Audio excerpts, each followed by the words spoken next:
Sí, genial, puede ver. Sí, perfecto. Este es el penúltimo capítulo en realidad, porque hay otro más que yo creo que ya no vamos a poder ver, que en realidad nunca se ve, que es el referido a las integrales eulerianas. Porque si tiene alguien interés, digamos, podemos hacer algo después. Pero el tema sí importante que tenemos que sí o sí avanzar es el referido a las integrales vectoriales.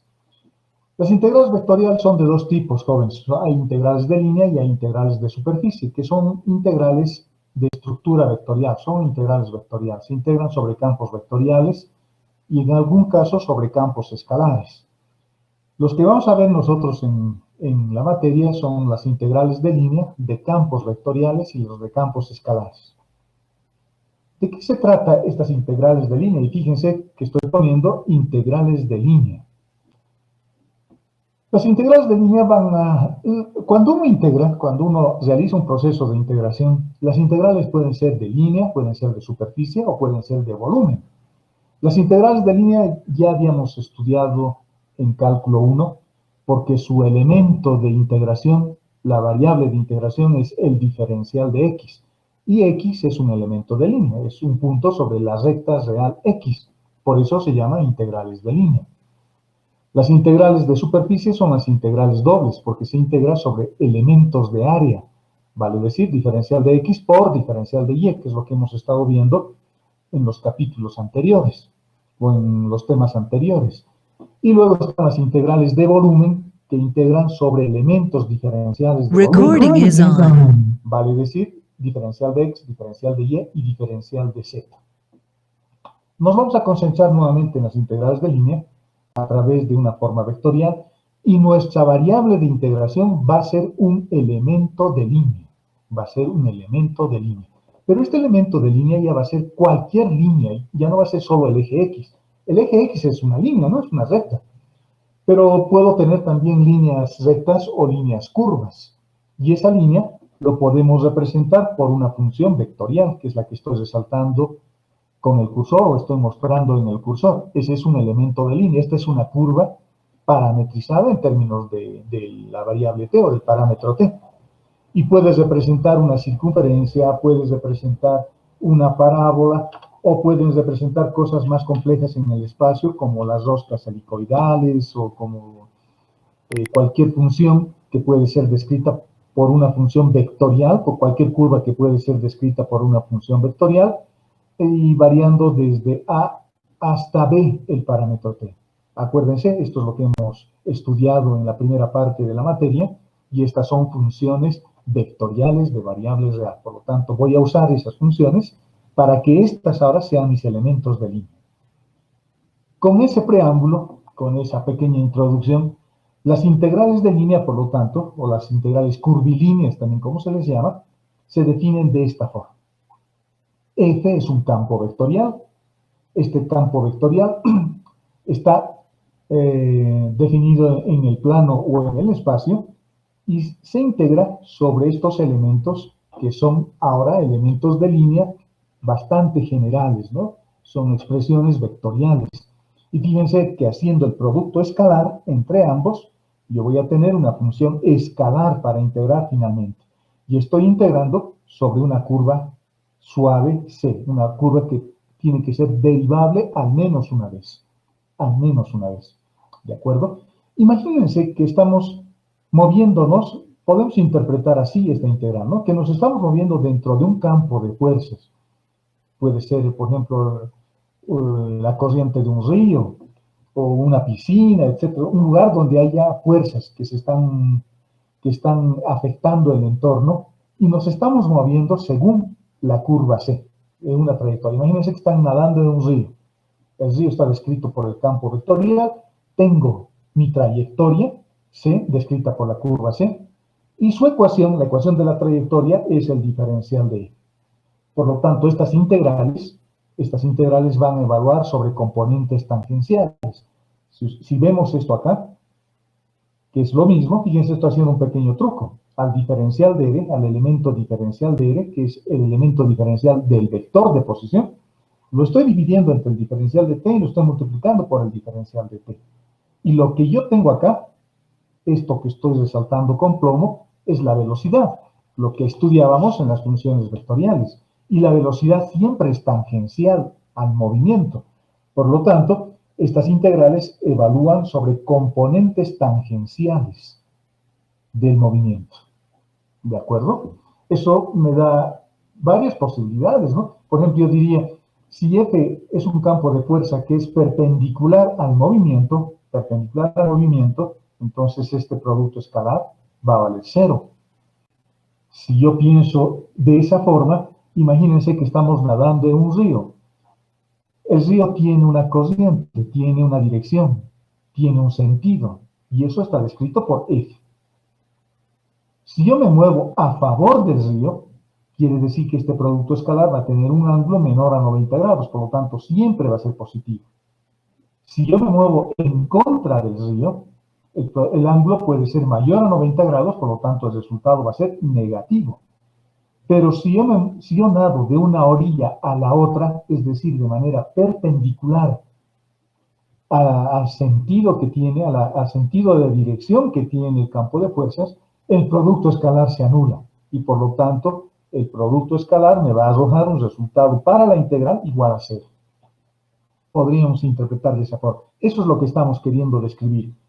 Alguien que se está moviendo según una curva dentro de un campo vectorial. Y esto es bastante útil, ¿no? Podemos utilizar para calcular movimientos dentro de un fluido, etcétera, etcétera. De eso se trata estas integrales vectoriales. Veamos directamente un ejemplo.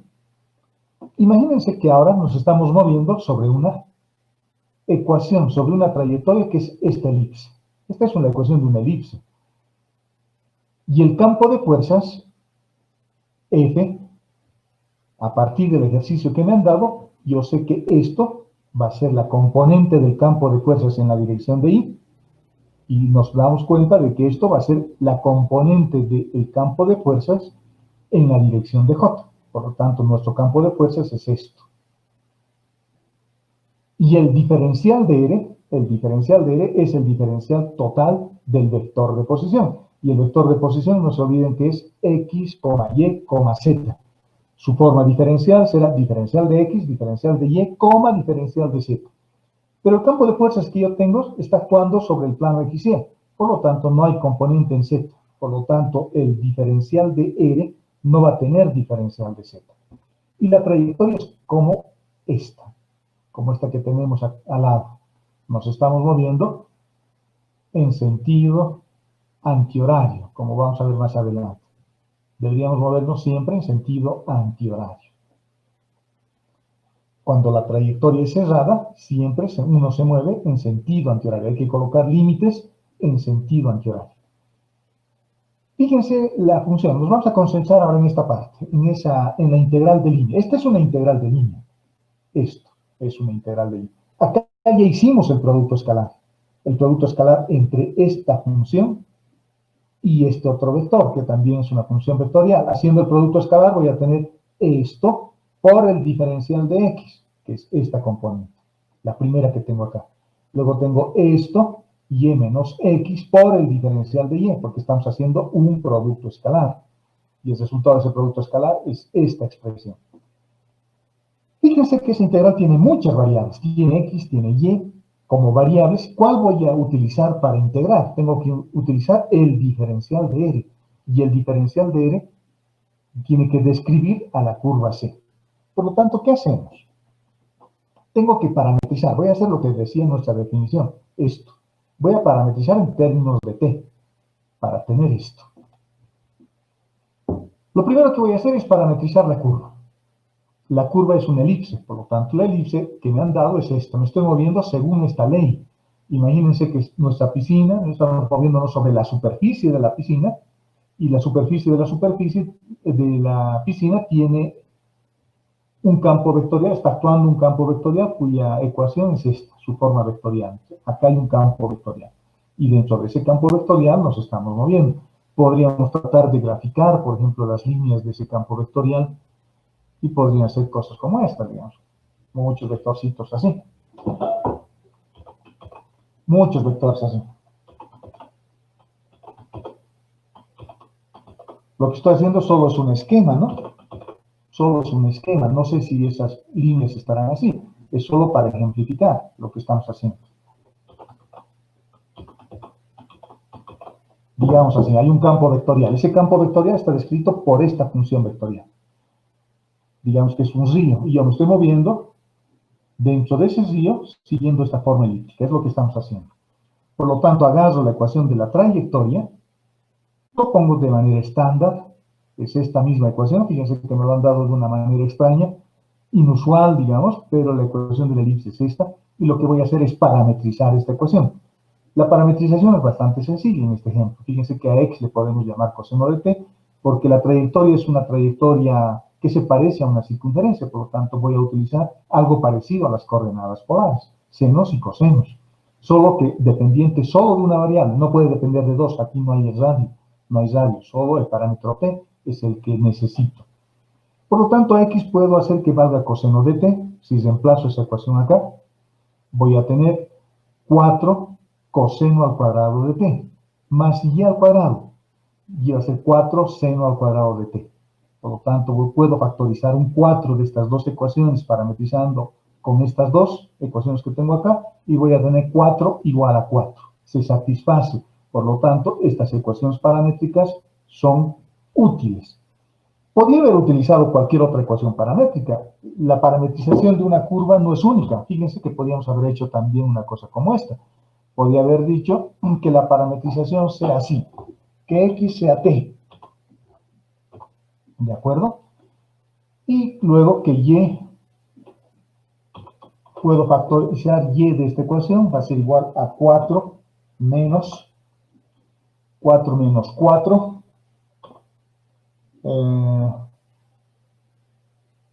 t al cuadrado, t al cuadrado, en raíz, en raíz. Como x vale t, por lo tanto voy a tener 4t al cuadrado, pasamos al otro lado, este 4 podemos factorizar si tienen un 2 aquí adelante, pero lo puedo dejar así. Esta es otra parametrización posible que puedo usar. El problema de esta parametrización es que la raíz cuadrada tiene dos signos, y tiene dos signos, fíjense, va a haber un signo positivo para esta parte y un signo negativo para esta parte. Por lo tanto, habrá que resolver con dos integrales porque me estoy moviendo sobre toda la trayectoria elíptica, ¿no? No me han dicho solo la parte superior o solo la parte inferior, me han dicho sobre todo. Por lo tanto, cuando yo integre, tengo que integrar primero con signo positivo, cuando integre, por ejemplo, de este punto hasta este punto, y luego de este punto hasta este punto, porque me tengo que mover a lo largo de la curva. Esta es una posible parametrización válida también, pero me parece que es un poco más complicada y preferiría usar esta otra, porque haciendo t que varíe de 0 a 2pi ya da una vuelta completa y me olvido del signo. Por lo tanto, cuando tengan trayectorias que tengan que ver con elipses o con circunferencias, es preferible utilizar la parametrización con senos y cosenos. Por lo tanto, esa va a ser mi parametrización y estas son las ecuaciones paramétricas de la elipse. Y su forma vectorial, por lo tanto, será esa.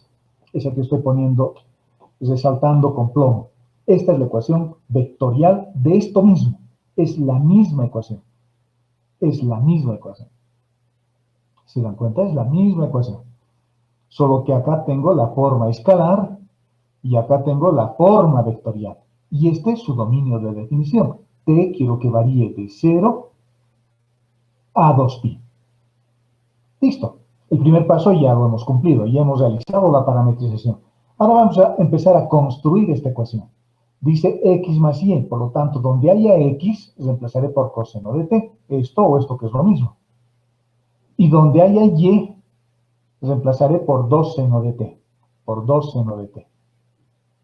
Y necesito además sus elementos diferenciales, sus diferenciales totales.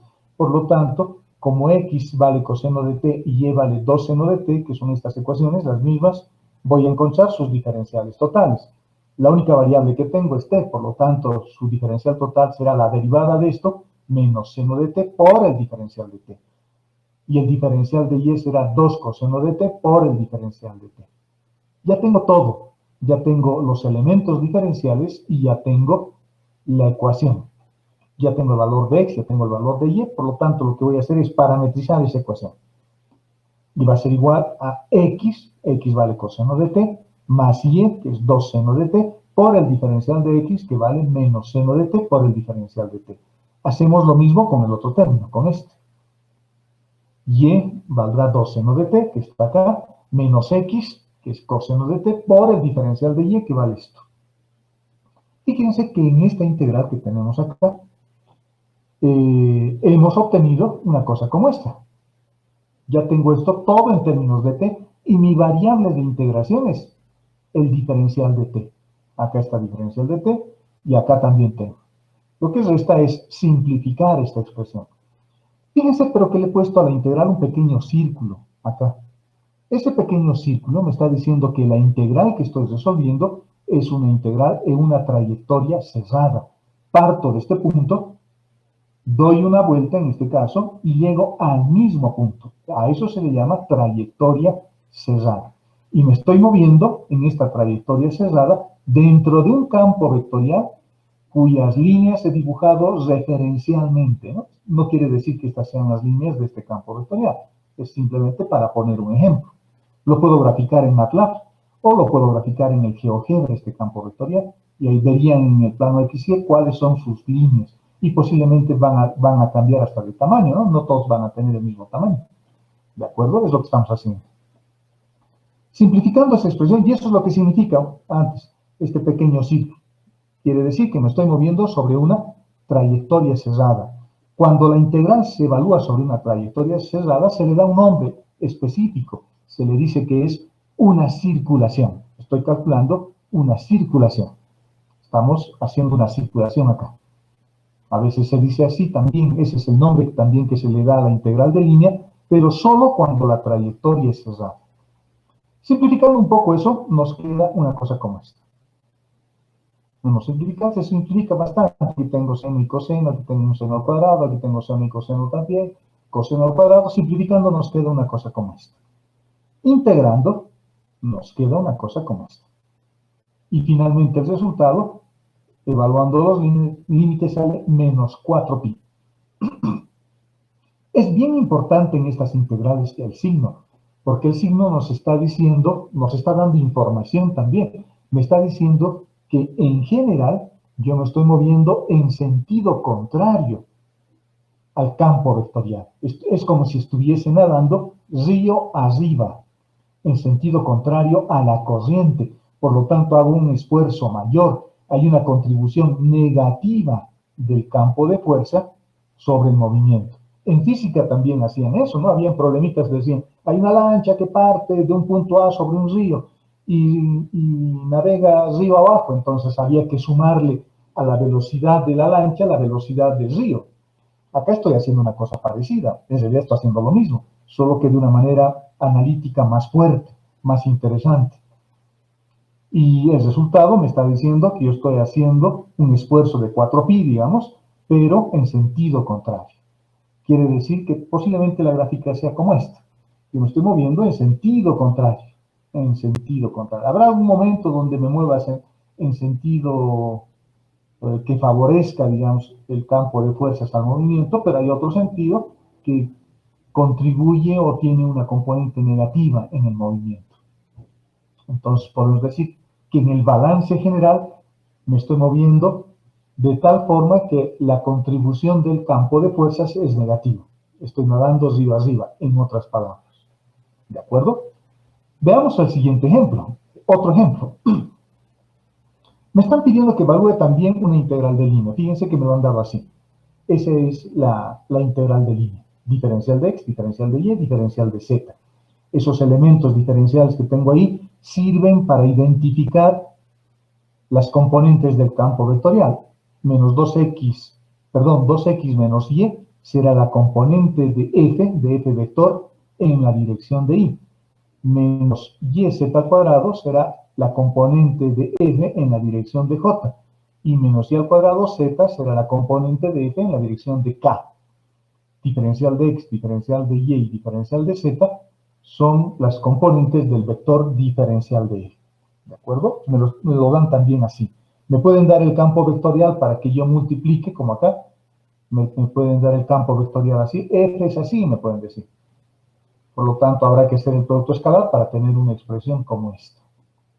Normalmente nos dan ya con el producto vectorial hecho, ¿no? Pero me pueden dar de cualquier forma. Lo importante es tener el concepto. Me lo han dado así. Y ahora me están diciendo que la curva resulta de la intersección de una esfera con este plano. Tengo que generar la curva a partir de esa intersección. Ahí tengo la esfera y el plano. ¿De acuerdo? ¿Qué es lo que voy a hacer? Voy a construir otra superficie que contenga la curva. Cuando yo intersecto la esfera con un plano, generalmente voy a tener una circunferencia. Esta es la esfera y el plano no lo he dibujado, pero se supone que el plano está conteniendo a esta circunferencia de intersección. Por lo tanto, a este plano le puedo dar un nombre, le puedo decir este plano osculador, porque contiene a esta circunferencia de intersección. Estoy rebanando, imagínense que esto es una naranja, agarro el cuchillo y lo corto un pedazo. Y lo que voy a generar es una circunferencia de intersección, que es esta. ¿De acuerdo? Y esta circunferencia de intersección está contenida en este plano. Por lo tanto, este plano es el plano osculador. Y su vector binormal será 0, 1, menos 1. El vector binormal del plano osculador. Lo que voy a hacer es generar esta curva. Pero lo voy a generar haciendo lo siguiente, fíjense. Voy a despejar de esta ecuación, por ejemplo, z. Y lo voy a reemplazar en la ecuación de la esfera. Reemplazando z por y, voy a tener acá un y al cuadrado más, que se va a sumar con este otro. Por lo tanto, voy a tener 2 veces y al cuadrado, el x se queda solito, que está acá, igual a 4. Esta ecuación que hemos obtenido, eliminando la variable z, o reemplazando la variable z por y, no es una elipse, porque no se olviden que la curva está en el espacio. Esto es un cilindro. Ahora, acuérdense de los cilindros. Por lo tanto, ahora tengo 3 superficies que contienen a la curva. Tengo la esfera, tengo el plano y ahora el cilindro, que es este que he dibujado acá. Tengo un cilindro más. El cilindro me va a ayudar porque el cilindro también está conteniendo a la curva de intersección, a esta forma elíptica que tengo dibujado, que posiblemente sea una circunferencia. Lo que voy a hacer es parametrizar esto, como hicimos hace rato. A x le voy a llamar 2 coseno de t. A y le voy a llamar raíz de 2 seno de t, para que se satisfaga esta ecuación.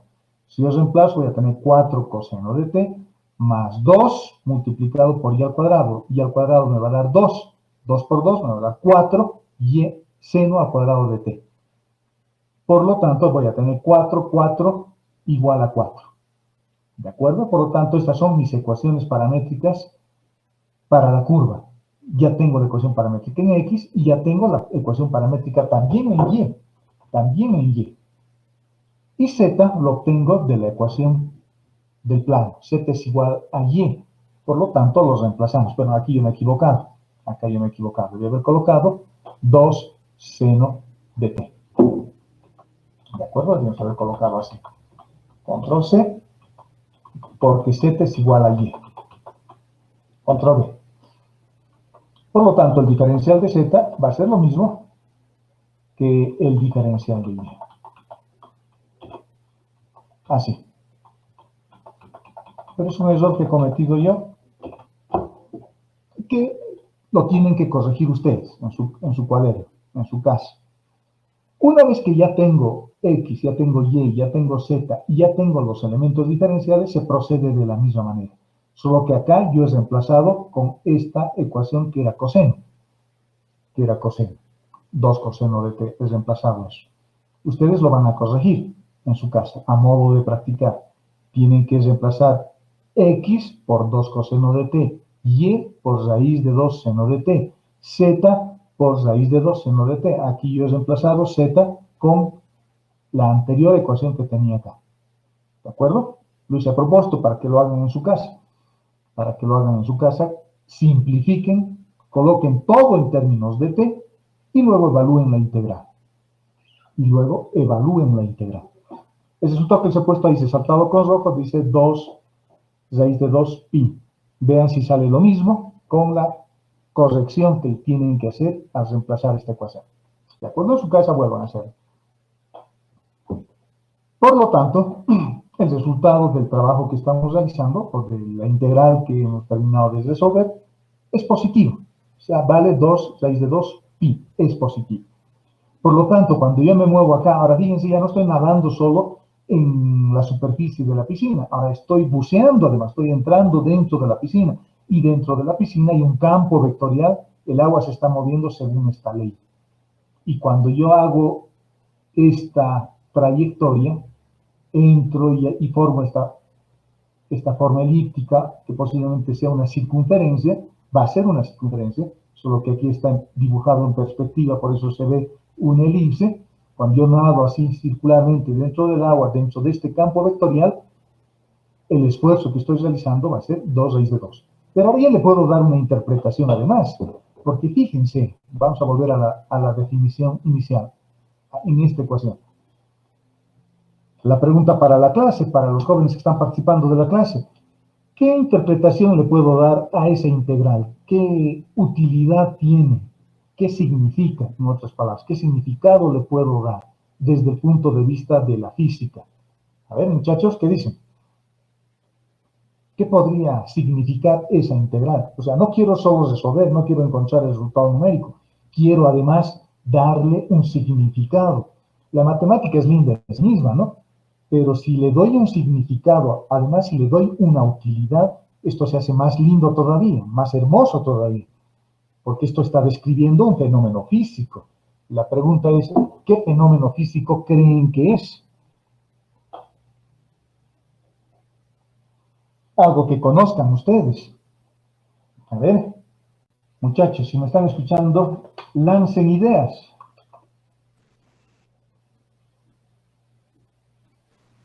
Una distancia, ¿no? ¿Momento de inercia? Momento de inercia, una distancia. No, no. El momento de inercia tiene otras cosas más interesantes que les voy a comentar cuando hagamos un ejemplito de integrales Dobbs y trips y calculemos alguna cosa. Les voy a hablar del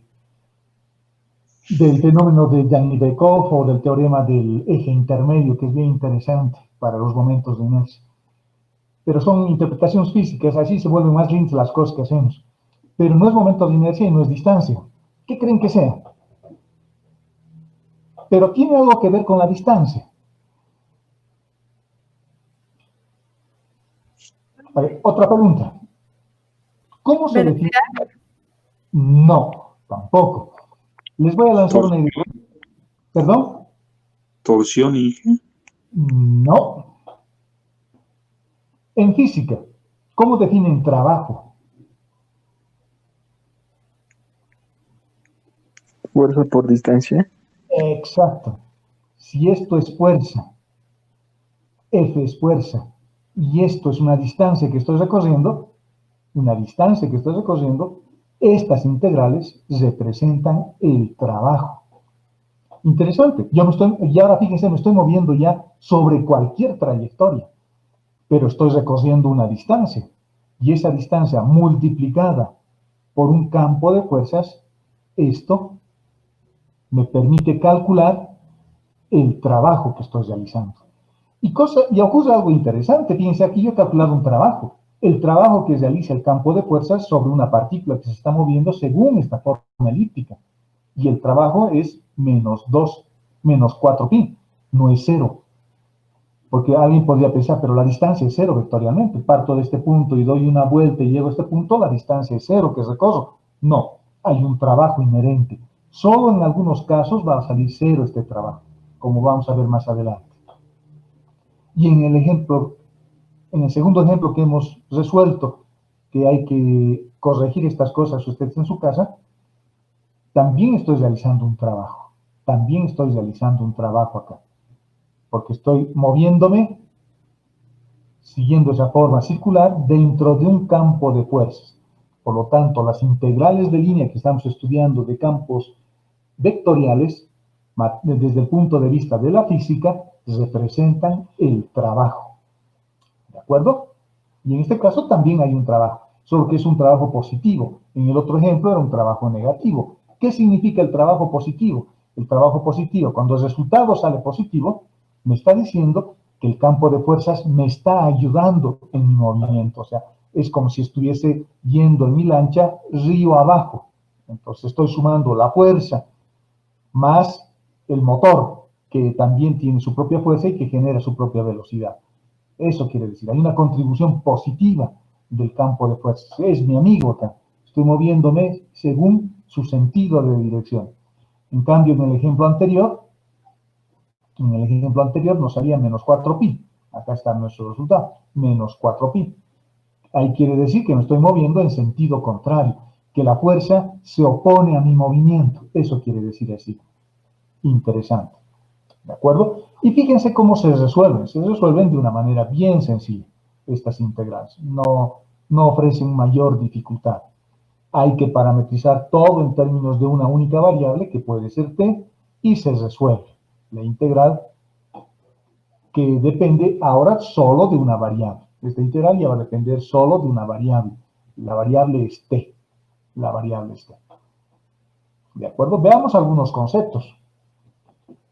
En la primera nota, si C o gamma, como lo estoy llamando acá, es una curva cerrada, como en los dos ejemplos anteriores, o un polígono, imagínense que es un cuadrado, una forma triangular, un cuadrilátero de cualquier forma, etc., o un polígono que no se cruza consigo mismo, la integral de línea se llama circulación.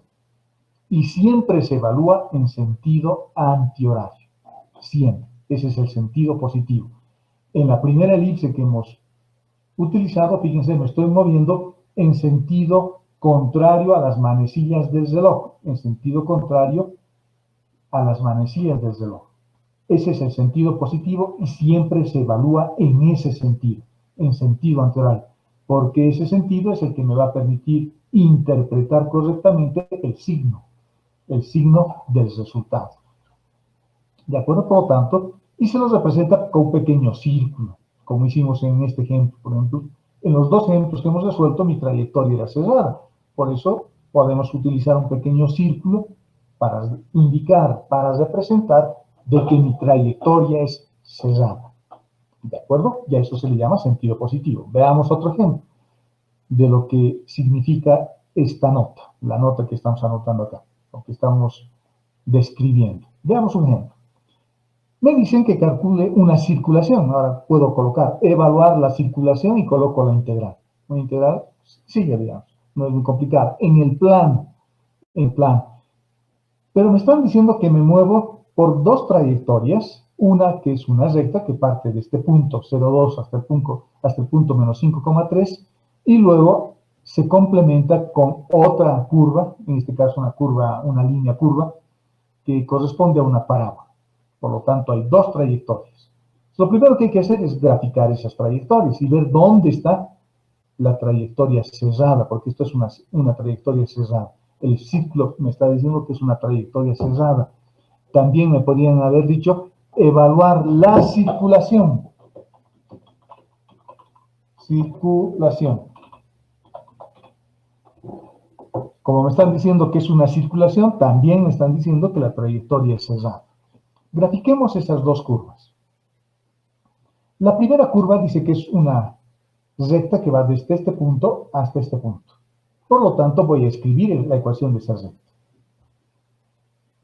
Y la ecuación de esa recta es esta. Bueno, en realidad la gráfica pasa por el punto 0,2, y llega al punto menos 5, menos 3. Y llega al punto menos 5, menos 3. Menos 5 en X, menos 3 en Y. Esta es la ecuación, esta es la recta. Una vez que tenga esa recta, tengo que escribir su ecuación. Puedo escribir la ecuación de punto pendiente o puedo escribir la ecuación de la recta hallando su vector direccional. Puedo hallar el vector direccional de esta recta y luego usar este punto o este punto. O escribir la ecuación de la recta que pasa por dos puntos, este y este.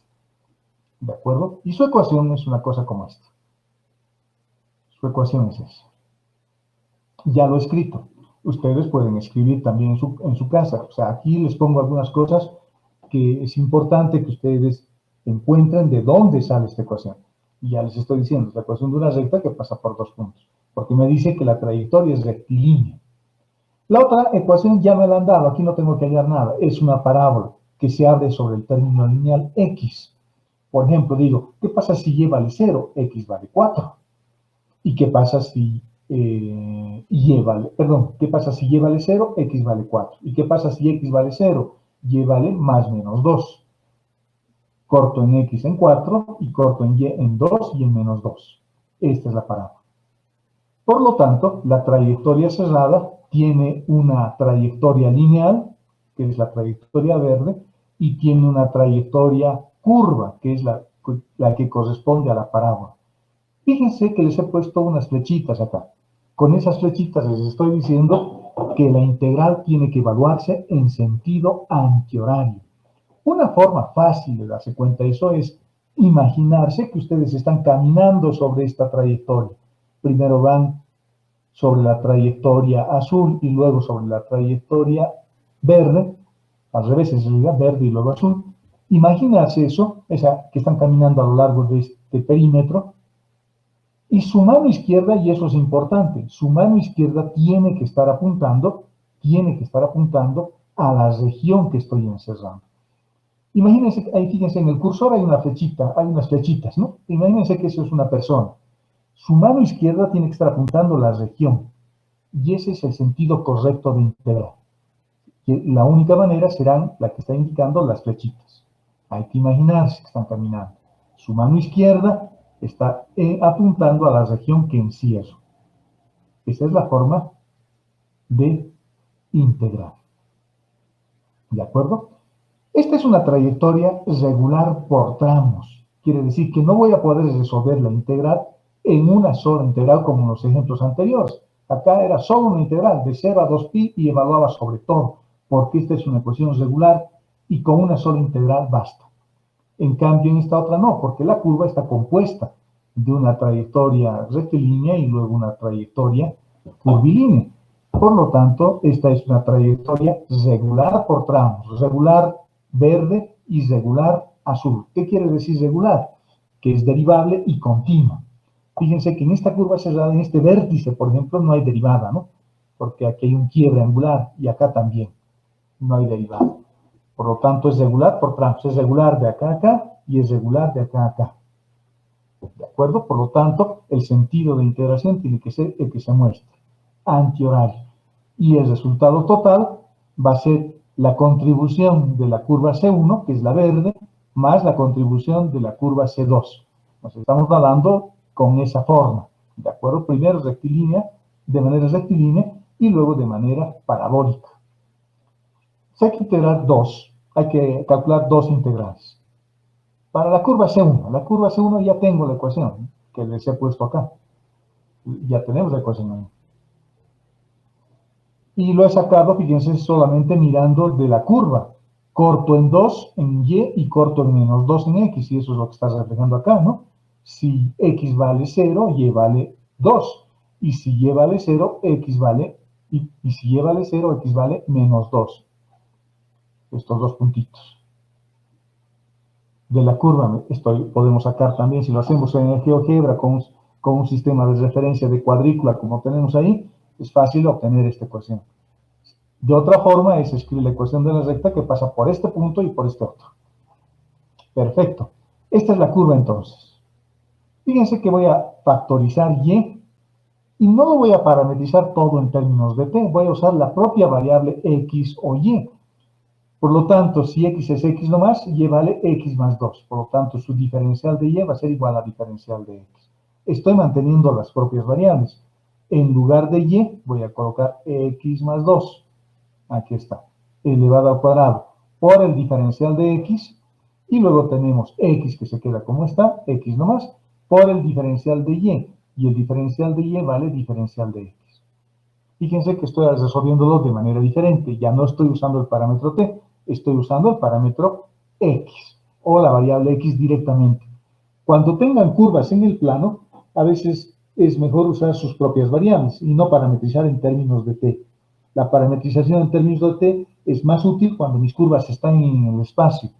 Pero si mis curvas están en el plano XY, puedo usar sus propias variables y colocar todo en términos de una única variable, en este caso x. ¿De acuerdo? Despejando simplemente de la ecuación una de las variables. En este caso hemos despejado y. Fíjense que es la integral que tengo que resolver ahora. ¿De acuerdo? Voy a simplificar un poquito y sale esto, simplificando. Mi única variable es diferencial de x. Esto es una integral de cálculo 1.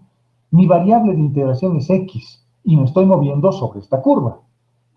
Ahora tengo que colocar mis límites en x. Parto de este punto. Parto de este punto y me tengo que mover hasta este punto. En este punto, ¿cuánto vale x? En este punto, x vale 0. En el punto de partida.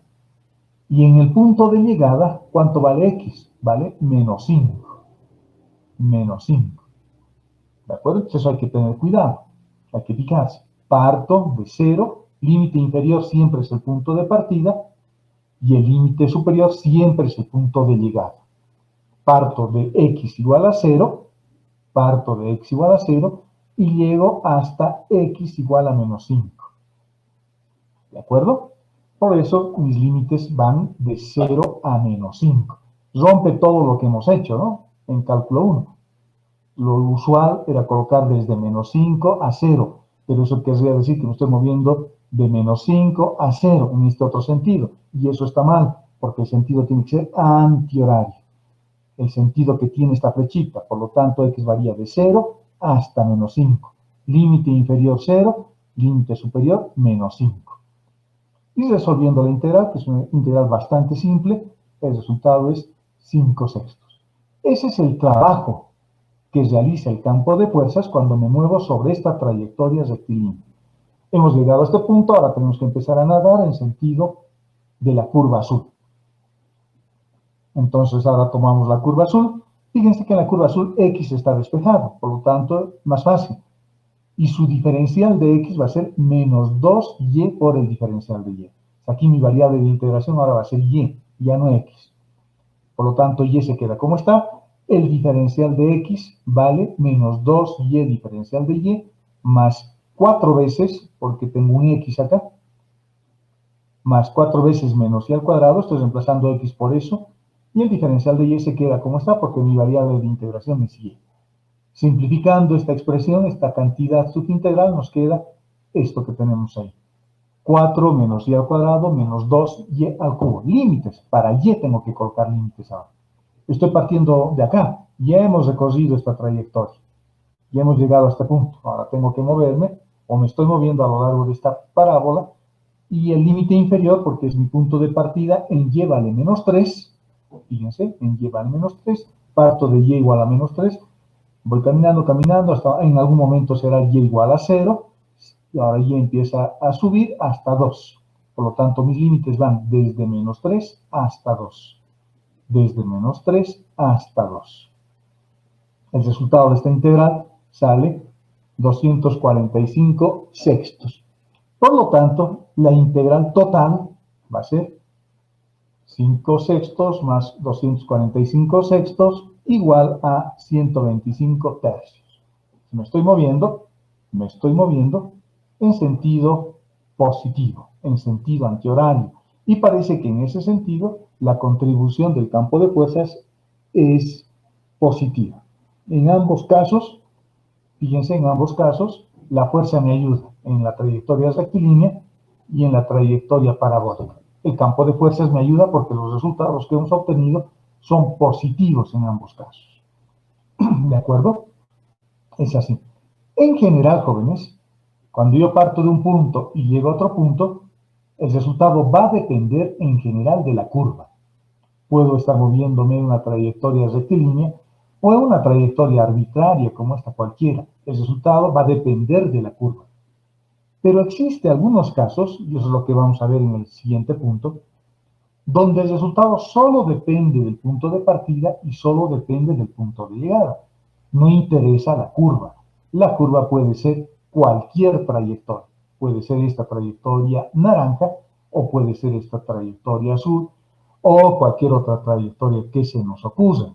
Siempre partiendo, digamos, desde acá, y llegando hasta el punto que tenemos acá. ¿De acuerdo? A eso se le llama la independencia de la trayectoria. Y eso depende, jóvenes, del campo de fuerzas. Depende del campo de fuerzas, depende de esto. El campo de fuerzas tiene que tener alguna característica para que el resultado no dependa de la trayectoria y solo del punto inicial y solo del punto final. Veamos qué dice este teorema. Dice, si f es una función vectorial, bueno, esta, pero no es cualquier campo de fuerzas, sino es el gradiente de una función escalar phi en una región R, entonces esta integral de línea, cuando este campo de fuerzas es un gradiente, no depende de la trayectoria, sino que depende solo del punto inicial y del punto final. Eso dice el siguiente párrafo. Tiene el mismo resultado, tiene el mismo valor sobre cualquier curva regular o regular por tramo. Por lo tanto, el cálculo de esta integral se puede realizar de distintas formas. Yo me puedo inventar las trayectorias, las que sean más fáciles, puras trayectorias rectilíneas, porque el campo de fuerzas para esto es un gradiente. Y si es un gradiente, interesante, esta integral de línea lo puedo resolver simplemente con el punto inicial y el punto final, y evaluándolo sobre el campo phi, sobre el campo escalar phi. Para eso tendría que hallar cuánto vale phi. Eso es lo que vamos a ver. Nota, ¿cómo yo sé si el campo vectorial es un gradiente? ¿Cómo yo sé? Eso dice lo siguiente. En la siguiente nota. Si f es un gradiente de una función escalar phi, entonces f debe ser irrotacional. Esa es la forma como se determina si el campo vectorial es o no un campo gradiente, un campo vectorial gradiente. Pero este teorema funciona únicamente si la región donde me estoy moviendo, esta región donde me estoy moviendo, es simplemente conexa. Quiere decir que es una región llena como esta. Todos los puntos de esta región son puntos del dominio de definición de f. Pero si tengo un hueco, eso lo vamos a ver en el siguiente ejemplo para que se entienda mejor. Pero si tengo un hueco, este teorema no se cumple. No va a servir. No va a ser independiente de la trayectoria. La región tiene que ser como esta. ¿De acuerdo? En ese caso, a la función phi le vamos a dar un nombre a esta función phi. Y se llama función potencial de un campo vectorial. Yo puedo hallar un campo vectorial a través de phi, ¿no? Como gradiente. ¿Qué haría? Phi lo derivaría respecto de x, phi respecto de y, phi respecto de z, y formo el vector gradiente con las derivadas parciales sucesivas. ¿De acuerdo? Por eso se llama función potencial, porque potencialmente phi puede volverse un vector, un campo vectorial, que es lo que dice este nombre que le estamos dando. Ahora, ¿cómo se estudia la irrotacionalidad? ¿Cómo yo sé que phi es un gradiente? Debe ser irrotacional, dice. ¿Cómo voy a estudiar eso? Para eso vamos a irnos, digamos, a uno de los ejemplos. Digamos a este. Me fijo solo la cantidad subintegral. Lo voy a copiar, esa cantidad subintegral, y lo voy a poner por acá, solo como referencia.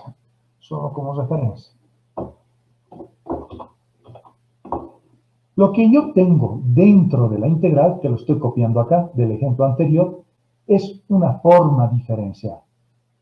Y esa forma diferencial puede ser como esta.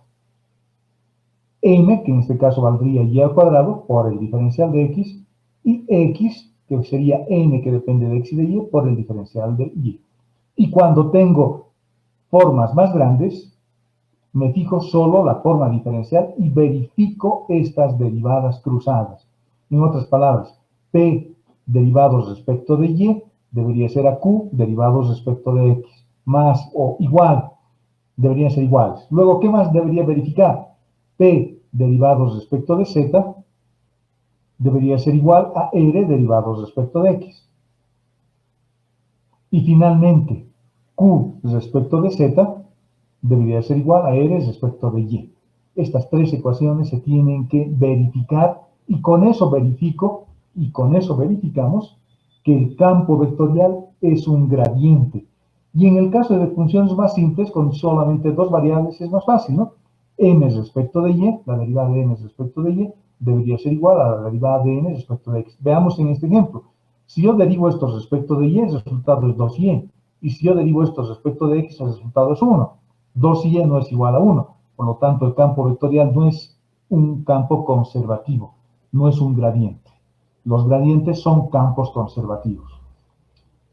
Pregunta, ¿les hace recuerdo a algo estas ecuaciones?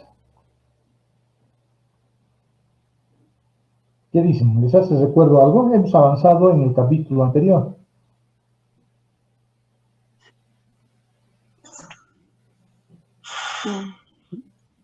¿Les hace recuerdo a algo, jóvenes? Debería hacerles recuerdo a las diferenciales exactas. Es una diferencial exacta. ¿Cómo definimos las diferenciales exactas? Me daban una forma diferencial como esta, encontraba estas derivadas cruzadas y verificaba que sean iguales. Si eran iguales, decíamos, esta es una diferencial exacta. Esta no es una diferencial exacta, porque las derivadas cruzadas no son iguales. Y hicimos algunos ejemplos. Por lo tanto, aquí voy a hacer básicamente lo mismo. Estoy haciendo lo mismo. Estoy queriendo verificar si la cantidad subintegral, que es esto, es una diferencial exacta. Si es una diferencial exacta, por lo tanto, el campo vectorial F, este F, es un gradiente, es un campo conservativo. ¿De acuerdo? Verificaríamos así. Si se verifica, entonces estamos trabajando dentro de un campo conservativo. Veamos una nota, la nota 3. Y esto ya lo hemos hablado. Si F es un campo de fuerzas, entonces la integral de línea representa al trabajo. Eso ya lo hemos visto, solo que ahora lo estamos anotando para que esté en nuestro cuaderno. Representa el trabajo. Veamos un ejemplo. Me dicen resolver esto. Esta integral. Resolver esta integral de línea. Cuando te mueves desde el punto 1, 1, que es este, hasta el punto 4, 2, que es este otro. Nos estamos moviendo. Fíjense que no me han dado una curva. No me han dado una curva. Eso es al menos extraño, ¿sí? Siempre me tienen que dar una curva, porque las integrales de línea siempre dependen de la trayectoria. Dependen de la trayectoria. Y en este caso solo me han dado el punto de partida, que es este, y el punto de llegada. Cuando me dan solo el punto de partida y el punto de llegada, yo necesito una curva. Lo que tendría que hacer es dos cosas. Uno, preguntarle a mi profesor y decirle, ¿por qué no me da la curva? O decir, tal vez este es un campo conservativo. Si este es un campo conservativo, si esta forma diferencial es exacta, esto que tengo acá, si esta es una diferencial exacta, entonces la curva yo me puedo inventar. Y aquí tengo varias posibilidades. Puedo escribir la ecuación de una recta que vaya del punto A al punto B. Ya tengo mi curva. O puedo inventarme dos trayectorias. Una trayectoria que vaya paralelamente al eje Y hasta el punto 2 en Y y luego moverme horizontalmente hasta la coordenada 4 en X. Esa es otra posibilidad. La otra posibilidad es que me mueva siguiendo la trayectoria negra, primero horizontalmente en la recta Y igual a 1 y luego subir paralelamente al eje Y en esta otra trayectoria que se llamará X igual a 4. Esa es la curva. X igual a 4 y Y igual a Y. Y esta otra será X igual a X y Y igual a 1. Tengo varias posibilidades. Podría inventar una trayectoria que corresponda a una circunferencia que pasa por estos dos puntos, o una parábola que pasa por esos dos puntos, ¿no? Hay distintas posibilidades, pero siempre escojan la más fácil. Y la más fácil son las trayectorias rectilíneas. Son siempre las más fáciles. Y si son paralelas a los ejes, mejor. Porque esta ecuación, por ejemplo, de esta curva, sería Y igual a 1 y X igual a X. X es igual a X porque X está variando, pero Y siempre está en 1. Por tanto, cuando encuentres el diferencial de X, será el diferencial de X nomás. Pero el diferencial de Y se va a anular, todo este lado. El diferencial de Y va a ser 0, porque Y vale 1. En esta otra, X vale 1, en esta otra, X vale 4, y en esta otra, Y vale 2. Tengo integrales mucho más simples, mucho más simples. Esa es una posibilidad. Y la otra es que encuentre phi, que encontremos phi, esta función, que es la otra posibilidad. Lo primero que voy a verificar, como no me han dado curva, voy a verificar si esta integral corresponde a una integral independiente de la trayectoria. M valdrá y al cuadrado sobre x al cuadrado y n valdrá menos 2yx. ¿De acuerdo? Por lo tanto, m valdrá estito y n valdrá estito. No se olviden del signo. Esto lo voy a derivar respecto de y, 2y sobre x al cuadrado. Y esto lo voy a derivar respecto de x, menos 1 sobre x al cuadrado, ¿no? Su derivada. Y esto es una constante, 2y, el menos se me va con esto. Y si ustedes se fijan, el resultado que hemos obtenido arriba y el resultado que hemos obtenido abajo es el mismo. Por lo tanto, la integral no depende de la trayectoria, solo del punto de partida y del punto de llegada, donde hicimos un dibujo por ahí. Bueno, se ha perdido, no importa. ¿De acuerdo? Por lo tanto, lo que voy a hacer es, acá tengo distintas posibilidades, puedo inventarme estas dos trayectorias naranjas, estas dos trayectorias negras, hacer una sola trayectoria, la azul, escribiendo la ecuación de esta recta azul, o encontrar phi. Yo he ido por la opción phi, para acordarnos de las diferenciales exactas, que es el tema que hemos avanzado en el capítulo anterior. Voy a ir por encontrar phi. Por lo tanto, voy a agarrar, eso hemos hecho también clases, voy a agarrar la primera parte, esa partecita, y voy a integrar para x. Podría haber agarrado también esta otra, menos 2y al cuadrado, e integrar para y. Estoy agarrando la primera, que es esto. Voy a integrar para x, su integral sale esto. Pero esta integral no tiene límites. Estamos haciendo algo que ya hicimos, estamos recordando. Por lo tanto, depende de una constante de integración.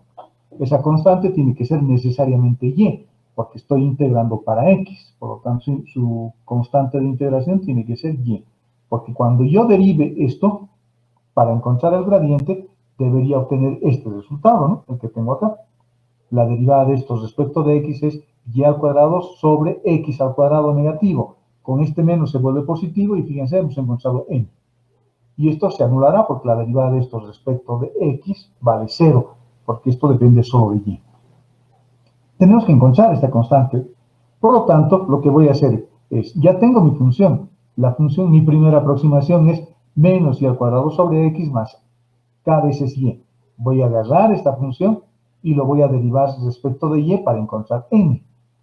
Derivándolo respecto de y voy a tener menos 2y sobre x más la derivada de k respecto de y.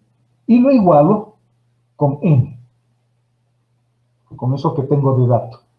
Al igualarlo, encontramos que esto está igualado con 0, porque los términos rojos se van a cancelar y me queda que esto está igualado a 0. Por lo tanto, integrando, k tiene que ser una constante, necesariamente para que su derivada valga 0. Por lo tanto, la función phi que habíamos encontrado hasta ahí, con el resultado anterior, ahora sabemos que phi vale todo eso. Por lo tanto, como estamos utilizando el teorema de la independencia de la trayectoria, la integral de línea se va a reducir a evaluar phi en el punto inicial y el punto final. Y eso es lo que hacemos. La integral de línea va a ser la función phi evaluada en estos puntos, la función phi vale esto, y el resultado en este caso se anula, vale 0. Vale 0. Si nos fijamos en esta curva, habría que ver algo más que no les he explicado. Tengo que ver si la región es simplemente conexa. Y esta forma, este cuadrado, este rectángulo que he dibujado acá, es donde me estoy moviendo. No tengo que salirme fuera. Y cuando yo me muevo en esta región, que puede tener el tamaño que queramos, puede ser un poquito más grande, puede ser un poquito más pequeño, fíjense, puedo hacerlo más largo. Me estoy moviendo siempre en esa trayectoria, en esa región.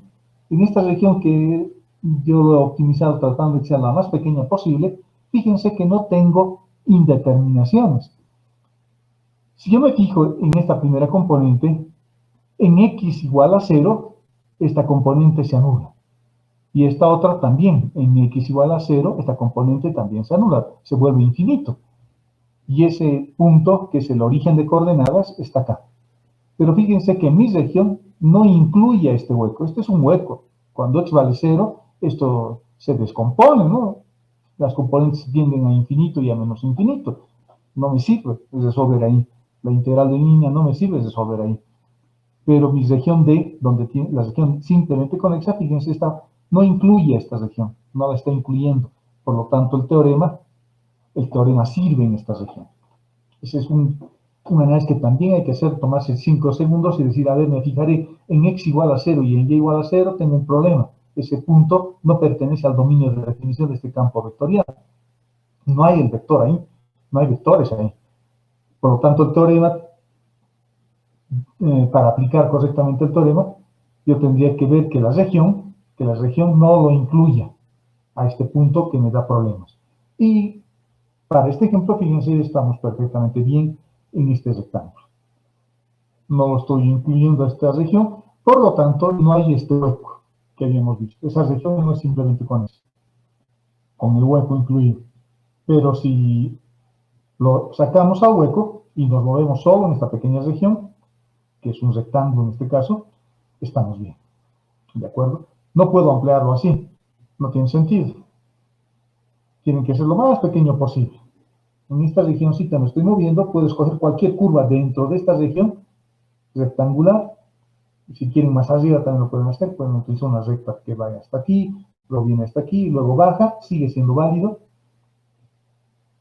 Si su región lo quieren extender horizontalmente más acá, también lo puedo hacer una trayectoria que venga hasta acá, luego subo un poquito y luego retrocedo hasta acá, hasta llegar al punto B.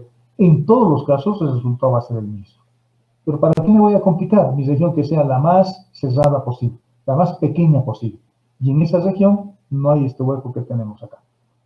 ¿De acuerdo? Y ese hueco es cuando x vale 0. Ahí tenemos una indeterminación. Perfecto, nuestro teorema funciona y el resultado vale 0. Quiere decir que cuando me estoy moviendo del punto A al punto B y si quiero darle un significado de trabajo, el resultado vale 0. Eso quiere decir que me estoy moviendo perpendicularmente al campo de fuerzas, ¿no? El campo de fuerzas tal vez es una cosa como esta. Un campo de fuerzas así, digamos. De tal forma que cuando yo me muevo, el campo de fuerzas va a ser perpendicular a mi movimiento. Y el resultado esa es la interpretación que le puedo dar. ¿De acuerdo? Porque el resultado que me ha salido es 0. Ahora aparece un tema bien interesante. Bien interesante. Si vale 0 y yo quisiese hallar una circulación, si yo quiero hallar de este punto, del punto A, y doy una vuelta y vuelvo al punto A, el resultado va a salir 0. Siempre, cuando el campo es conservativo, las circulaciones siempre valen 0. No lo he anotado en este documento, tienen que escribirlo en su cuaderno para que se acuerden. Así, esta clase va a ser más provechosa. Si la integral que estoy resolviendo es una circulación, quiere decir una trayectoria cerrada, y me estoy moviendo dentro de un campo conservativo como este, y al cuadrado sobre x al cuadrado, coma, menos 2y sobre x, que son las componentes de ese campo vectorial, este campo es conservativo. Por lo tanto, la circulación va a ser siempre 0. ¿Por qué? Porque solo depende del punto inicial y del punto final. Y como el punto inicial y el punto final es el mismo, por ejemplo A o por ejemplo B, parto de B y llego a B, el resultado se va a ser 0, ¿no? Porque R1 y R2 van a ser los mismos. Por lo tanto, estaría evaluando R2 menos R2, la misma función. El resultado se anula. Pero eso ocurre únicamente si el campo es conservativo. Si estamos trabajando en un campo vectorial que es un gradiente. Solo en ese caso se anula la integral. En los ejemplos anteriores hemos calculado circulaciones. Fíjense el anterior ejemplo. Hemos calculado una circulación porque la trayectoria es cerrada, pero el resultado no nos ha salido 0, me ha salido esto. ¿Eso qué quiere decir? Eso quiere decir que el campo vectorial, y al cuadrado, x, no es un campo conservativo, como hemos visto cuando resolvíamos ese problema, ¿no? Por eso no sale 0. Si el campo fuese conservativo, el resultado sería 0. Imagínense en este ejemplo, ¿dónde está? ¿Dónde está mi ejemplo? en este que estamos resolviendo. Este es un campo conservativo. Ese es un campo conservativo. Y al cuadrado sobre x al cuadrado menos 2y sobre x. Si hubiese querido resolver en una trayectoria cerrada, acá, por ejemplo, el resultado me hubiese salido 0 o no. ¿Qué dicen ustedes? No voy a usar el campo vectorial de este ejemplo, voy a usar el campo vectorial del último ejemplo que hemos hecho. Y la trayectoria es cerrada. El punto inicial y el punto de llegada son los mismos. El resultado sería 0. ¿Qué dicen ustedes? ¿Sí? Sí, ingeniero. No, no. Porque fíjense que acá tengo un hueco en el origen de coordenadas. Ah, ok. Entonces la región no es simplemente conexa. El resultado no va a ser 0. Tal vez casualmente me salga 0, pero ese 0 me está arruinando el teorema. ¿De acuerdo? Si en cambio toda esta trayectoria lo subía más arriba, digamos que esta recta es más arriba, y esto lo subo más arriba, mi parábola, y sacándolo, digamos, del origen de coordenadas, entonces ahí sí el resultado va a salir 0. Porque ya no estaría incluyendo. Imagínense que agarro esta trayectoria que tiene esta forma, azul y verde, y lo llevo al primer cuadrante, lo recorro toda la trayectoria, ahí el resultado va a ser 0. Pero acá posiblemente no. Ya no hay seguridad, porque tengo un hueco acá. ¿De acuerdo? El hueco de nuestro dominio de definición del ejemplo que hemos hecho, ¿no? Este hueco porque ahora tendría la recta por acá, la recta por acá, y luego la parábola así. Y estaríamos encerrando este hueco. El campo es conservativo, perfecto, pero la región ya no es simplemente conexa. La región tiene que ser simplemente conexa. Tiene que ser una región que se parezca a una empanada, no a un buñuelo. Ya me debe estar dando hambre. Esto es como una empanada, así tiene que ser la región. Y no con un hueco, o 2 huecos, o 3 huecos. Esto es como un buñuelo, ¿no? En las salacitas vamos a tomar con un api bien rico. Si yo quiero que mi integral funcione, tengo que tomar con una empanada, no con un buñuelo. ¿De acuerdo? Esa Y es la eso se condición. observa. Adelante. Si es un plano conexo, bueno, si es conexo, ¿eso se ve en la gráfica? ¿Solamente podemos confirmar si es conexo? Sí, O se... sí, en la gráfica, y analizando el dominio de definición, ¿no?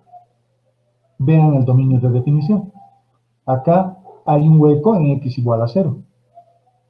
En los otros ejemplos, si me fijo, veamos la otra, esta por ejemplo, su dominio de definición es todo el plano x, y al cuadrado, coma, x, ese es el campo vectorial, ¿no? Y al cuadrado, coma, x, ese es el campo vectorial. Si yo me fijo, no tengo problemas de divisiones por cero ni números complejos. Perfecto. El dominio de definición es simplemente conexo en todo el plano x. Pero el campo no es conservativo, porque la derivada de 2y respecto de y, o perdón, de y al cuadrado respecto de y es 2y, y la derivada de esto respecto de x es 1.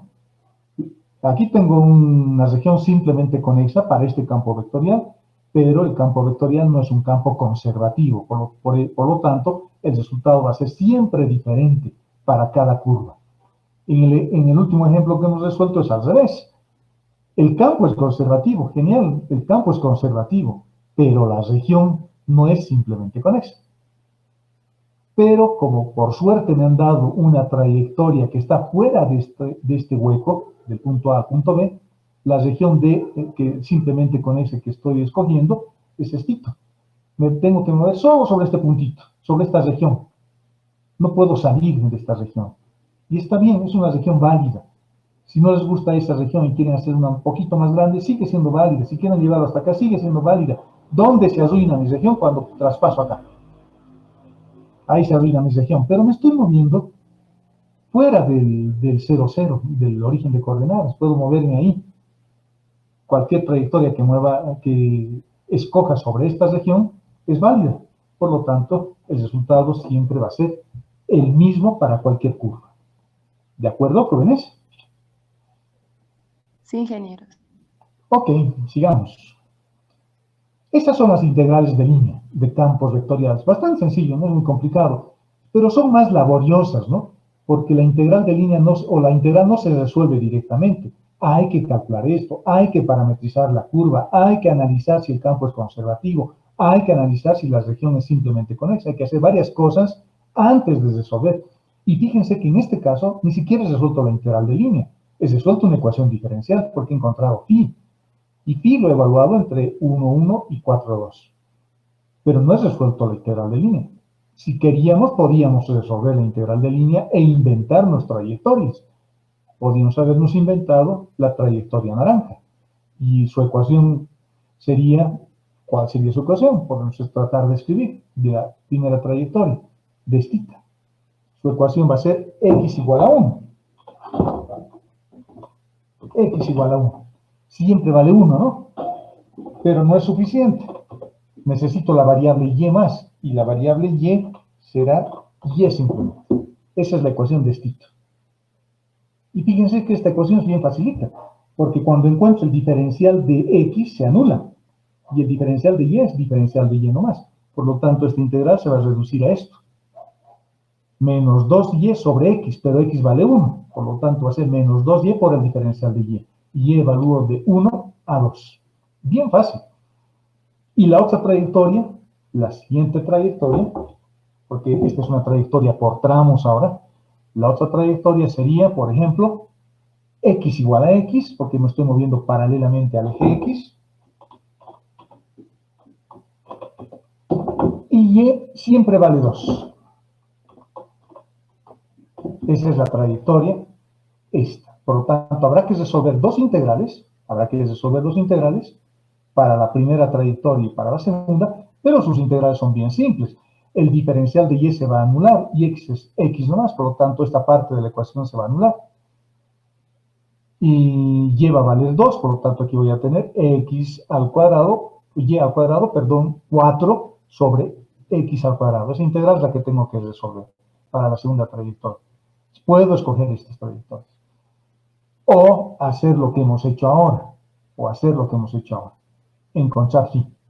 Y hemos hecho esto, hemos ido por el lado largo, digamos, un poco para recordar las diferenciales exactas, porque esto tiene mucho que ver con las diferenciales exactas. Las diferenciales exactas están formadas por gradientes, y los gradientes son campos conservativos. Y un campo conservativo es un campo donde la energía cinética y la energía estática se compensan, ¿no?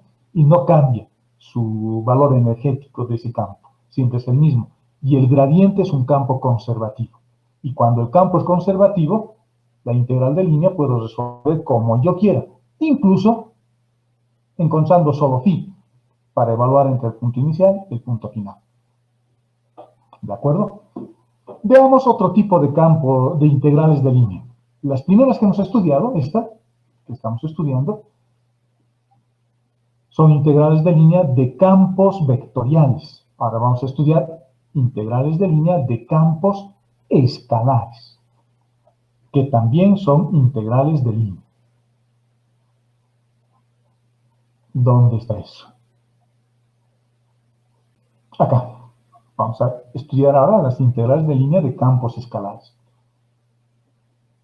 Y es esta la integral de línea de un campo escalar. Es parecida a la anterior definición, solo que ya no pongo diferencial de R, pongo diferencial de arco. Y el arco es una expresión escalar. Y esta función es también un escalar. Ya no es un campo vectorial, ya no tiene componentes en la dirección de y o en la dirección de j. Esto es x al cuadrado por y, es x al cuadrado más y al cuadrado, lo que ustedes quieran, la función que nos den, pero es un campo escalar. Y esto es un campo, y esta es una variable escalar, ya no es el diferencial del vector de posición, como en el caso anterior, ya no es como esto. Ya no es como eso que estoy resaltando. Ahora es diferencial de S y es un escalar. Este es un vector, diferencial de X, diferencial de Y, diferencial de Z. F era un campo vectorial, acá es un campo escalar. Acá había un producto escalar, acá es un producto normal entre dos escalares. ¿Cómo encuentro el diferencial de S? El diferencial de S puedo encontrar de dos formas. El diferencial de S lo puedo expresar así, o el diferencial de S lo puedo expresar así. Parametrizando, derivando respecto de t, haciendo lo mismo que hemos hecho acá, solo que ahora tengo que hallar su módulo. Y mi variable de integración será diferencial de t. A mí me gusta más el de arriba.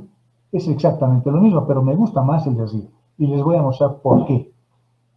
¿De acuerdo? Vamos a hacer un ejemplo. Me están pidiendo que evalúe ahora esta integral. Esa integral es una integral escalar. Escalar. Y se integra y se colocan los límites como sabemos, como me han enseñado en cálculo 1, como me ha enseñado el ingeniero Michel, no sé quién sería su docente de cálculo 1, o el ingeniero Espinosa, o el ingeniero Valencia, o creo que Sonia también da cálculo 1. Chávez también creo que da cálculo 1. Entonces voy a colocar mis límites como ellos me han enseñado. En cambio, en estas otras integrales, en las de campos vectoriales, el límite inferior siempre es el punto de partida, de dónde estoy empezando a caminar, y el límite superior siempre es el punto de llegada, a dónde estoy llegando. Eso es lo que tengo que tener cuidado. En cambio, en estas integrales, no. Aquí se colocan como sabemos. ¿De acuerdo? Y me están pidiendo que me mueva sobre una circunferencia, pero solo la parte superior, o sea, la parte superior de la circunferencia. ¿De acuerdo? Y voy a usar esta expresión para encontrar el diferencial de eso. Y ese dibujito me explica un poco eso, ¿no? Acá tengo una parábola, me estoy moviendo sobre la parábola, y este pequeño tramo, ese pequeño tramo que lo estoy ampliando acá, para mí es una recta, porque es un elemento diferencial, y esa recta es diferencial de x por el diferencial de y, ya tengo la hipotenusa. Por eso es válido esto. Esto es en el espacio, esto en el plano, pero sigue siendo válido la expresión. Veamos.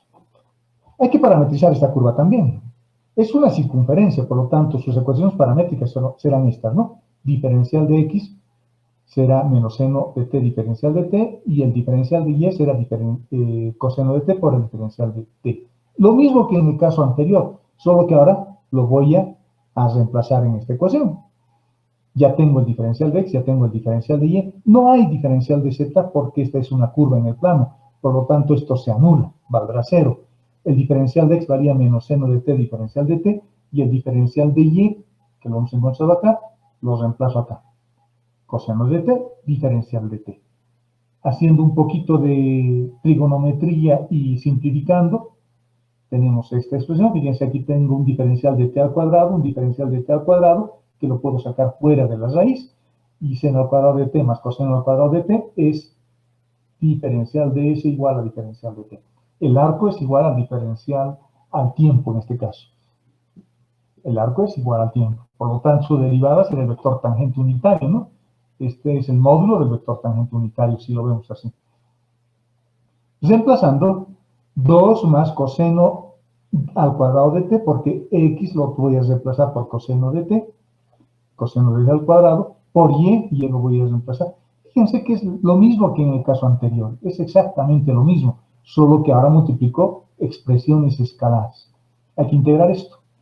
Como me están pidiendo en el semicírculo superior, una cosa así, bueno, voy a hacer un dibujito acá, voy a reemplazar, o voy a insertar la trayectoria es así, sin relleno para que se vea.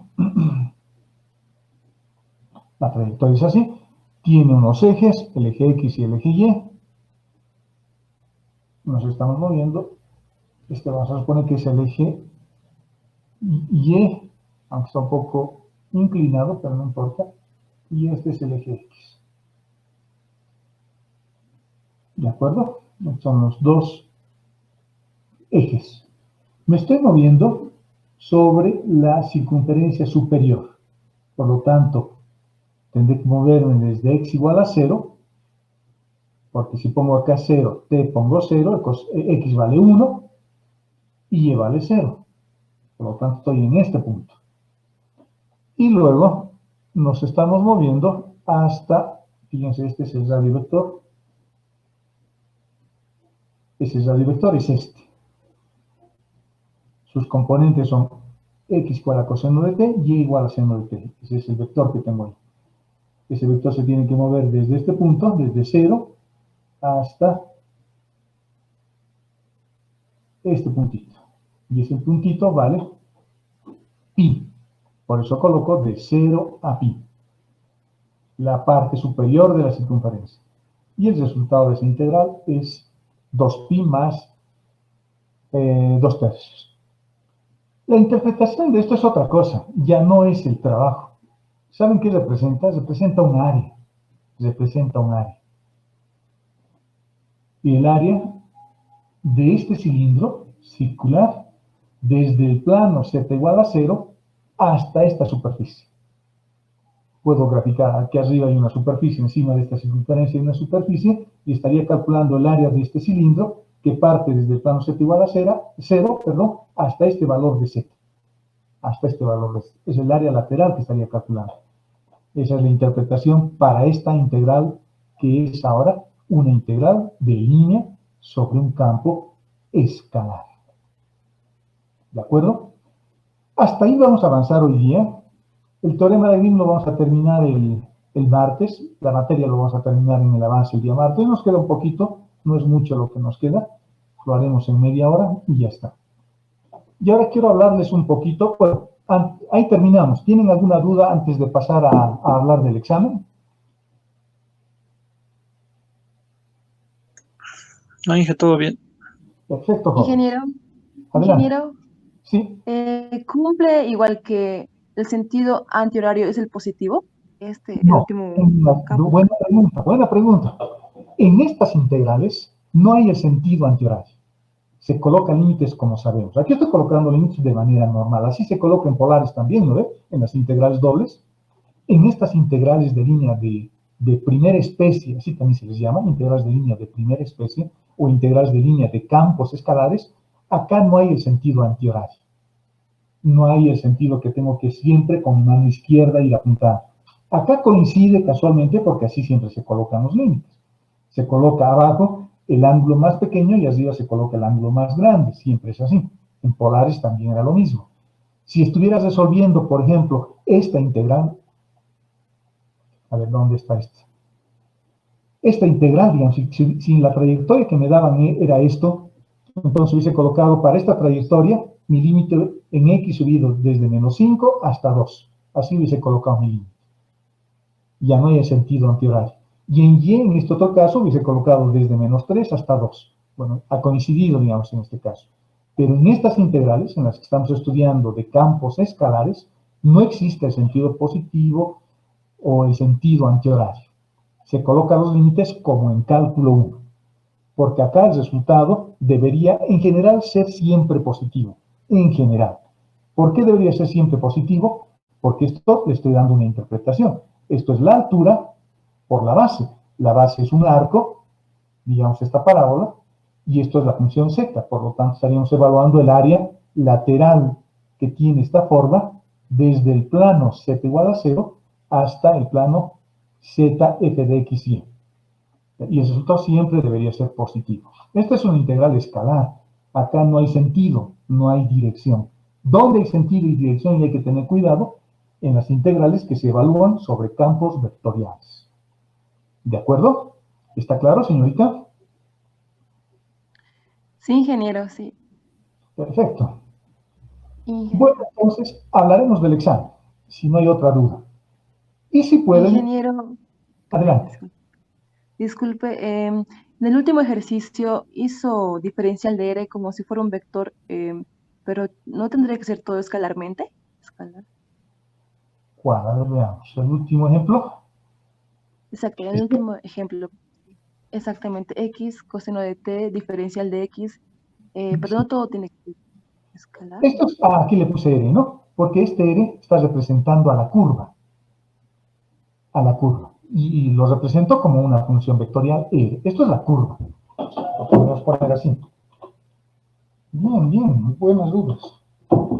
Eso es la curva. Y la curva lo estoy parametrizando como R. Pero de esto, este es el vector. Y este es el que yo utilizo para estas otras integrales. Para estas. Ese es el que yo utilizo, el vector. Pero para las integrales de línea de campos escalares, no necesito esto. Necesito su módulo del diferencial. Y a eso le estamos llamando diferencial de S. Este es el módulo del diferencial. Perdón. Ese es el módulo del diferencial de. Podemos ponerlo para que quede más claro todavía. Esto en módulo. Pero no es diferencial de, no es E, es el diferencial de. sus módulos. ¿De acuerdo? Y a eso le estamos llamando, vamos a ponerle el módulo para que quede más claro.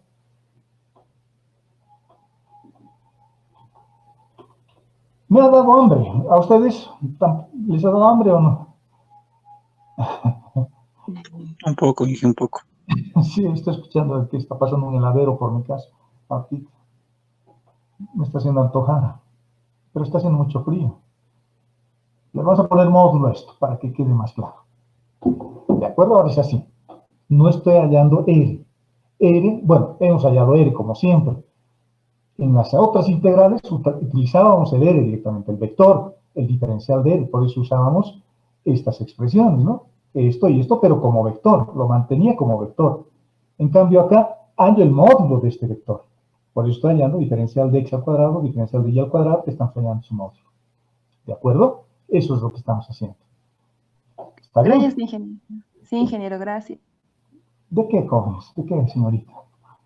Bueno, hablemos un poquito del examen. En el examen tenemos un pequeño problema, porque, bueno, ahí me van a ver. Si puedo verlo sería bueno. Si pueden activar sus cámaras así, vamos a hablar de manera directa. Algunos de ustedes, no todos, bueno, hay algunos de ustedes que no han llenado el formulario y me han entregado directamente el examen en el documento PDF que les he pedido o el documento en imagen que me han mandado al correo que les he dado. Si no tienen el formulario, ese examen no tiene mucho valor, porque muchos de ustedes ni siquiera me han entregado dentro de los 10 minutos que les he pedido. Me han entregado 2 horas después y algunos me han estado entregando en la noche ese examen. Como ustedes se darán cuenta, ese examen no tiene validez, ¿no? Porque el examen era llenar el formulario y el documento que me han enviado después era simplemente la constatación de que ustedes han resuelto y que coincide con lo que han llenado en el formulario. Entonces, a esos exámenes que me han entregado sin el formulario, en realidad no debería darles ningún valor. No puedo darles un puntaje, no puedo ponerles 100 por más de que se haya sacado 100. Por más de que se haya sacado 100, no puedo darles.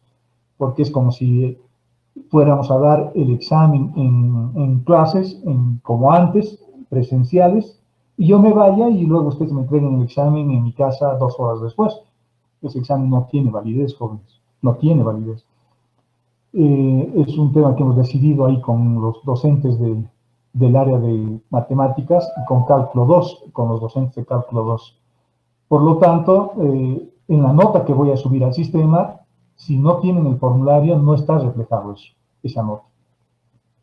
Y eso es lo que quería comentarles, porque no es una arbitrariedad mía, ¿no? Es un tema de ustedes que han hecho pisar o no han querido llenar el formulario, por lo tanto ese examen no debería tener validez. Y solamente tendría validez el primer examen, porque también ha ocurrido eso, es interesante. Han llenado el primer formulario, las preguntas teóricas, que valía 20 puntos, y no han llenado el segundo formulario, y muchos de ustedes ni siquiera han entregado el examen en documento PDF. Por lo tanto, solamente tendrían la nota de la primera parte del examen, de las preguntas teóricas. Y esas preguntas valían 20 puntos, algunos tienen 6, algunos tienen 8, otros tienen 20 sobre 20, etcétera, etcétera. Por lo tanto, lo que yo estoy haciendo es, en esa primera parte, a todos les estoy poniendo 20. Incluso a los que se han sacado 0 en ese examen, les estoy poniendo 20 como hacía en los exámenes presenciales. El que ha venido y no ha respondido ninguna pregunta, de todas formas tenía 20. 20 puntos, que era, digamos, el puntaje por haber venido al examen, por más de que no haya hecho nada, ¿no? Así estoy calificando. Después quería comentarles de que las prácticas valen 10 puntos. Por lo tanto, si han hecho bien sus prácticas, tienen 10 puntos adicionales a la nota que se han sacado en el examen. Y con eso tienen la nota que va a estar reflejada en el sistema, que lo voy a subir, yo creo, esta tarde o mañana más tardar. Yo creo que esta tarde, porque estoy terminando de revisar algunas prácticas todavía. Tal vez esta tarde ya lo voy a poder subir al sistema para que vean sus notas. ¿De acuerdo? En general han dado bien, me alegro, digamos. En general han dado bien. Mi promedio de aprobados es superior. Hay chicos que tienen 100 puntos. Y se lo estoy poniendo, sus 100 puntos. ¿Lo habrán hecho solos? ¿No lo habrán hecho? Eso es complicado, ¿no? Ya depende de cada uno. Incluso ustedes, después del examen, me han dicho, uno de ustedes me dijo de que por WhatsApp estaban pasando las preguntas, ¿no? Entonces, lo han dicho de manera verbal, pero yo ya no puedo controlar eso. Así que es un tema ya personal, si lo han copiado, si lo han hecho, si no lo han hecho. Pero tengo que ser estricto en algunas cosas. Si no tienen el formulario, no puede valer el examen que me han enviado. Tendrán un puntaje, pero no van a tener la nota que está en su formulario, ¿no? Que se han sacado ahí, o en su documento PDF. La ponderación está cambiando un poquito, ya no va a ser como se hacía. Eso ha salido en un circular, no sé si lo han visto, pero es bueno que les comente. Se van a dar 2 exámenes parciales, ya hemos dado el primero sobre 25 puntos y la ayudantía vale 5. Entonces ya le he pedido al ayudante de que me pase también sus notas para que luego lo suba al sistema. 25 puntos se juegan ahí, más 5 del ayudante son 30. El segundo parcial también vale 25. 25 y más una nota del ayudante que también vale otros 5. El ayudante me va a dar 2 notas, cada uno de 5, haciendo 10 puntos en total. Por lo tanto, 25 del primer parcial más 25 más los 10 puntos, se hacen 60 puntos en los 2 primeros parciales. El final va a valer 40% y el final va a ser de todo lo avanzado. Va a incluir seguramente más cosas de integrales, que es lo que estamos viendo, y una o 2 preguntas de la primera parte. Entonces, posiblemente sea un examen con 7 preguntas, una cosa así. Va a ser un poquito largo ese examen, porque vale harto, vale 40 puntos. Y adicionalmente, lo que yo voy a hacer, jóvenes, creo que el sistema ya lo hace, pero si no lo hace el sistema, adicionalmente, esa nota del examen final va a reemplazar su peor nota. Eso yo lo voy a hacer internamente. Y creo que el sistema de la facultad ya hace eso automáticamente. ¿De acuerdo? Si es que alguien no ha dado el primer parcial, bueno, va a poderlo reemplazar con el examen final. Y si han dado el primero y el segundo y hay una nota que es mala, de todas formas, igual le voy a reemplazar por más de que haya aprobado. Eso es lo que yo voy a hacer, por más de que haya aprobado. Imagínense que el primer parcial se ha sacado 60 y en el segundo parcial se ha sacado 80 y en el final se ha sacado 80. Entonces ese 80 va a reemplazar el 60 del primer parcial. ¿De acuerdo? Y si tienen 0 en el primer parcial porque no han dado examen, pero han dado el final y se han sacado 100, ese 100 se va a ir al primer parcial también. Eso es lo que yo voy a hacer. ¿De acuerdo? Eso quería comentarles, así que estén atentos. En el sistema de la facultad, en el SIGA que tenemos ahí, va a aparecer directamente su nota. No lo voy a publicar en Google Class, lo voy a publicar directamente en el sistema. Si hay algún reclamo con la nota o alguna cosa, lo podemos ver ya de manera personal la siguiente semana. En este caso no podría haber reclamos, ¿no? Porque como tenían que escoger, pero de todas formas les voy a aceptar, como tenían que escoger un imposible resultado, o tienen 100 o tienen 0, una cosa así. Su procedimiento le estoy subiendo un poquito, digamos, pero tampoco mucho, porque las preguntas eran bastante sencillas. El siguiente lunes, o el martes que tenemos clases con ustedes, lo que voy a hacer es terminar de avanzar esta parte, y luego vamos a resolver el examen, el primer parcial, o las dudas que tengan, porque vamos a avanzar una media hora de clases, es lo que nos falta para terminar el programa, y luego vamos a repasar un poquito el examen, cómo se hacía, qué han hecho, discutir algunas cositas o algunas dudas que ustedes tengan. ¿De acuerdo, jóvenes? Sí, ingeniero. Ok, sí. ¿Cómo les ha ido, jóvenes? ¿Cómo les ha ido en sus exámenes? ¿Les ha ido bien o incómodo? ¿Cómo les ha ido? Por mi parte, solo el que tenía ángulos directores no lo pude comprender muy bien. Después, los otros dos lo hice bien y el formulario, las preguntas estaban medio triviales, pero estaba bien. A mí me pareció que estaba bien, ¿no? Lo que quise hacer en el examen, jóvenes, era hacer un examen fácil, no difícil, para que lo hagan ustedes, ¿no? Para que lo hagan ustedes. Por lo menos eso tienen que saber. El segundo parcial va a ser también relativamente sencillo, no va a ser complicado. Voy a preguntar cosas que hemos hecho en clases, en ejercicios. No voy a preguntar cosas rebuscadas, porque quiero que además hagan ustedes, no se lo haga alguien más. Ustedes tienen la posibilidad a la hora de hacer eso, ¿no? Apelo a su honradez, digamos, por un lado, Y por otro lado, quiero darles exámenes o preguntas de que realmente ustedes lo puedan resolver. No tiene sentido de que les ponga una pregunta bien complicada, pidan ayuda a alguien para que les ayude y al final no saben ni la fácil ni la difícil. No me gusta eso. Yo prefiero darles una cosa más o menos sencilla para que ustedes puedan resolver. Y poner una preguntita o dos, digamos, que tengan nivel, que le den nivel al examen. Eso de los cosenos directores le daba nivel, digamos, al examen. Y era relativamente sencillo de resolver. No les daban el punto, pero les daban la longitud del vector normal. Es una bonita pregunta esa. Y lo vamos a discutir el día martes que tengamos. Como vamos a terminar el programa el día martes, a partir de ese día, lo que resta del mes, vamos a hacer solo ejercicio. Vamos a volver a recordar cosas del contenido de derivadas parciales y vamos a hacer más cosas de integrales. ¿De acuerdo? Puro ejercicio, más los ejercicios que hacen en la ayudantía. Entonces yo creo que van a estar relativamente bien preparados para sus exámenes. ¿De acuerdo, jóvenes? Está bien, Inge. Ok, muchachos.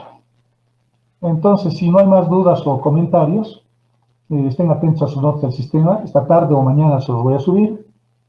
Y el martes nos estaríamos viendo. ¿De acuerdo? Está bien, ingeniero. Ok, jóvenes, un abrazo, cuídense y hasta el martes. Hasta el martes, Hasta el ingeniero, martes. que tenga